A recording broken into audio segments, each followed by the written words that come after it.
We continue now the top of Daf Samach Zayin Amud Aleph and Meseches Nedarim. This is Nedarim Daf 67a.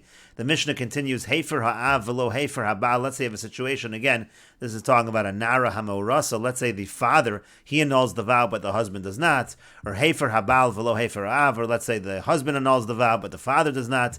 Eino mufer, it will not be annulled, because again, you have to have both of them. In a case of a Nara ha'morasa, it's considered she's in the joint rishus of both her father and her husband. We don't even need to say in a situation where one of the two upheld the neder, certainly it will not be annulled. And the Gemara says, Hainu Reisha isn't the end of the Mishnah saying the same as the beginning of the Mishnah. It's saying that you need both of them together to annul the vow. Aviu Bala Mefir and Nedarim, we're saying that her father and her husband together, they need to annul the vow.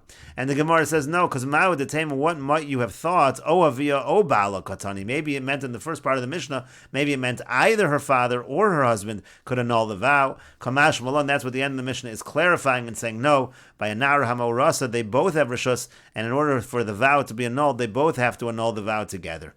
And the Gemara continues at the two dots, we don't even need to say that if one of them actually upheld the vow, certainly it's impossible for the other to annul it. The Gemara says, Lamali Lamisna, what do we need to say this for? If we've already said that if one annuls without the other one, so it's not going to be annulled. So Kiyem Echad Mehen Lamali, what do we need to say that if one of them upheld the vow? That's obvious. And so the Gemara says, no, we do need to teach this case, because ki itzrich leikagon dehefer echad mehem v'kayim echad v'chazer hamekayim v'nishal ala kamasa. The case is, let's say one of them annulled the vow, one of them upheld the vow, but then the one who upheld the vow, he asked to undo that which he did when he upheld the vow. So ma'u detema, what might you have said? Mai du'uki ha'akri, that which he had upheld, he's now uprooted that, he's undone what he did. Kamash malon, that's what the Mishnah is teaching us, that's no good. The mefirin shneihem bebas achas, they both have to annul together. If one of them upholds the vow, he can't go back later and say that he's not going to uphold the vow and now he wants to annul it. That will not work. And the Gemara continues at the two dots. The Mishnah said, V'nara ha'morasa aviu bala mefir nedorea. Again, if you have a Nara who is betrothed, so then her father and her husband together, they can annul her vow. And we should point out over here, it doesn't have to be a Nara. Any situation of Erisin of Nara and younger, meaning even if it's a young girl who's Ma'orasa, who's betrothed, that would be the same halacha. She's in the rishus of her father and her husband, and together they annul the vow. And the Gemara says, Menolan, from where do we know this? Amar Rabba says, Amar Kar, because the pasuk says, Vim ha'yosiyah li'ish unedoreha aleh. It says that if she is with a man, we're assuming that means betrothed to a man, and she has her nedarim. Mikan l'nara ha'morasa. It's from this pasuk that you see that by a nara ha'morasa, shaviu ba'ala mefira nedoreh, that her father and her husband together, they annul the vow. And the Mefarish over here explains, Amar Kra im hayosi el ish, la'el mehai kra ksiv. Right before this pasuk it says, Ki heini avia osa. It talks about the fact that her father is the one who annuls the vow. Uchsiv im hayosi el ish, vav mosef al inyan rishon. Then it says this v'im, talking with the vav, which connects it to the previous idea. And it means as follows, V'chihechi da'av mevatel nidre bito bizman shi b'reshuso. What it's saying is, just like a father is able to be mevatel the nedarim of his daughter when she is in his reshus, so too he's able to annul the vows together with her husband,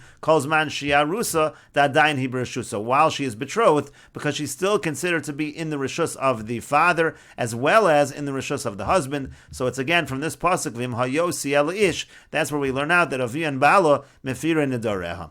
But the Gemara says, Ema Haikra, B'Nesua Ksiv. Why don't we say maybe that this pasuk is talking about a Nesua, not talking about a situation of Erisin, where she's merely betrothed, but maybe it's a situation of Nesuin where she's actually married to the husband. And the Mefarish over here says, V'Ema Hadein Kra Im Hayosia B'Nesua Ksiv. Maybe this pasuk doesn't mean betrothed, but it means marriage. And Shahabal Mefer Lavaloav. And maybe it means to say that only the husband is being Mefer and not the father, because we're talking about a Nesua, she's outside of the rishus of her father. V'lo Ma'iri Barusa, and we're not talking about an Arusa, we're not talking about a woman who is betrothed. And the Gemara says, no, imishum nesua. If we were talking about nesua, kra charina ksiv. There's already another pasuk that talks about nesua. It says v'im beis isha nadar. It says if she's in the house of her husband, that's talking about a nesua. So therefore, we know this other pasuk of v'im hayosia is talking about an arusa. But the Gemara says, Ematar vayu ben Nesua. But why don't we just say that both psukim are talking about a Nesua? V'chitema trei kroi ben Nesua lomali, and maybe you'll say, lomali l'meimar, maybe you'll say, why do we need two psukim by a Nesua? We do need that second pasuk. She'ein habal mefer b'kodman, because what we're saying is that the husband, by a situation of Nesuin, when they are married, the husband is not able to annul a vow that happened before the marriage. He's only able to annul vows that happened after the time that they were married. And we'll continue with this discussion in the next video on Daf Samech Zayin Amud Beis.